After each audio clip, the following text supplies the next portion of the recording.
Opo, para din ma-depensa ng Kamara ang sarili niya na hindi sa Kamara ang pinakamalaking korupsyon, kung hindi sa tulad ng nabanggit ni dating Speaker Romualdez, sa ehekutibo.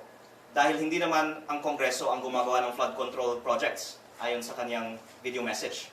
At hindi naman ang Kongreso ang gumagawa ng National Expenditure Program. At sa ibang pagkakataon, nais ko pong mas tatalakayin itong bagay. Pero ang focus ko lang po sa ating briefing ngayon ay ang reaksyon sa inefficient at maling sistema ng bigayan ng ayuda sa seremonya na pinangungunahan ng ating presidente ngayong araw. At para sana manawagan kay President Marcos na ibigay ngayong araw na ang 200,000 pesos na ipinangako para sa lahat ng barangays na hindi pa nabigyan para sa mga barangays na hindi inibitahan. Inuulit ko po, sinabi ng isang kapitan sa aking distrito na sinabihan siya ni Batangas Liga ng Barangay President Rocafort na hindi kasama ang kanilang mga barangays ngayong araw dahil sa tampo sa kanila ni Governor Vilma Santos Recto. Ang kapal ng mukha ng mga politiko na pinipigil ang pagbibigay ng ayuda na hindi naman galing sa sarili ng pera, lalong-lalo na at si President Marcos ang nangako na bawat barangay ang makikinabang at si President Marcos ang nasisira dahil nakikita ng mga Batanggenyo na hindi natutupad ang mga pangako ni President Marcos dahil sa pamumulitika sa bigayan ng ayuda na pinamumunuan ng Provincial Government ng Batangas at sa programa na pinamumunuan ni Executive Secretary Ralph Recto. Kung do you think the President will respond dun sa hiling niyo po sa kanya, ibigay ito? Ang pwede ko pong banggitin ay pagkatapos ng aking Facebook post ngayong araw, sumagot ang Malacanang sa amin na lahat ng barangays ay bibigyan ng 200,000 pesos ayon sa pangako ng ating presidente. At may isang kapitan sa aking distrito na tinawagan naman ni Liga ng Barangay President ng Batangas Rocafort na ABC President ng Lipa na ihahabol yung 200,000 pesos nila sa second batch. Pero lahat ng ibang barangays sa mga ibang bayan ay inimbitahan ngayong araw. Pero yung barangays na nabanggit ko, 84 sila, ay hindi inimbitahan dahil nga sinabi ni LNB President Rocafort na may tampo sa kanila si Governor Vilma Santos Recto. At sa tingin ko, hindi lang sapat na ihahabol yung 200,000 pesos para sa 84 barangays na ito. Ako po ay humihingi ng sagot ng Malacanang para ipaliwanag bakit hindi inimbitahan yung 84 barangays.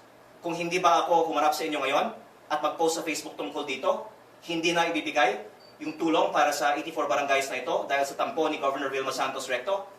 At kung hindi natin to aayusin ngayon, baka sa buong bansa nangyayari ang ganitong politika sa pamimigay ng ayuda.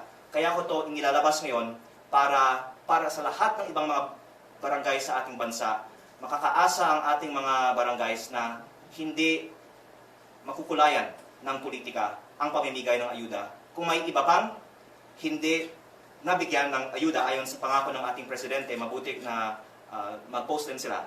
At sigurado po ako na tutugon naman ang ating pamahalaan pag lumabas na ito. Kung yung mag-84 barangays kasama yung mga nasasakupan ninyo sa inyong Yun po ay nasa aking distrito lang. Hindi ko alam kung sa ibang mga bayan may mga barangays na hindi din isinama, pero ang alam ko, itong 84 barangays ang na-single out.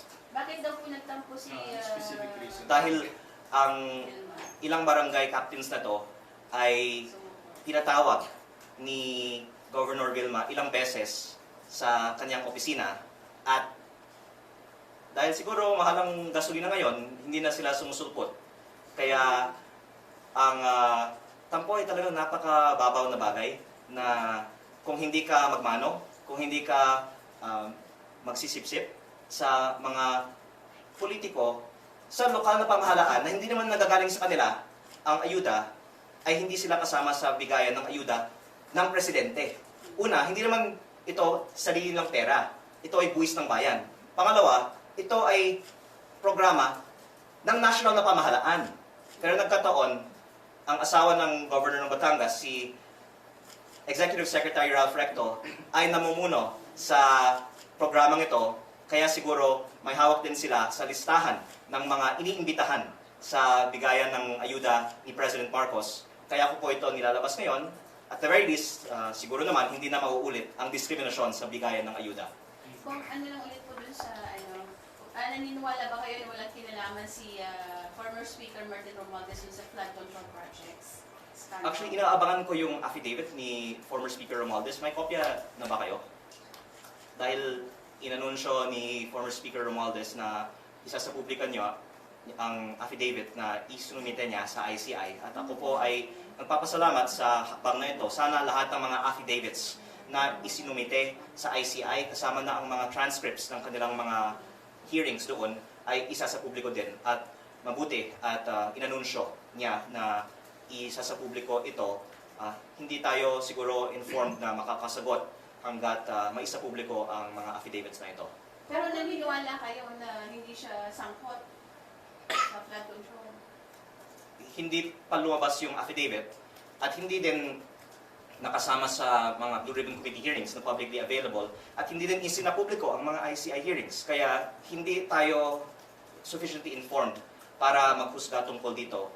Ang focus natin ay sa proseso at magandang hakbang na voluntaryong isapubliko ng mga may kinalaman sa mga investigasyon na ito ang kanilang mga isinumite ng mga affidavit.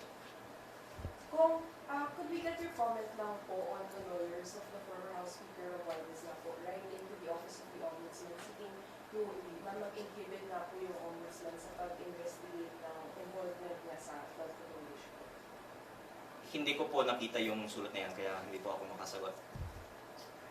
Pero kung tingin niyo mapapauwi po ng government natin si former Consul Dico?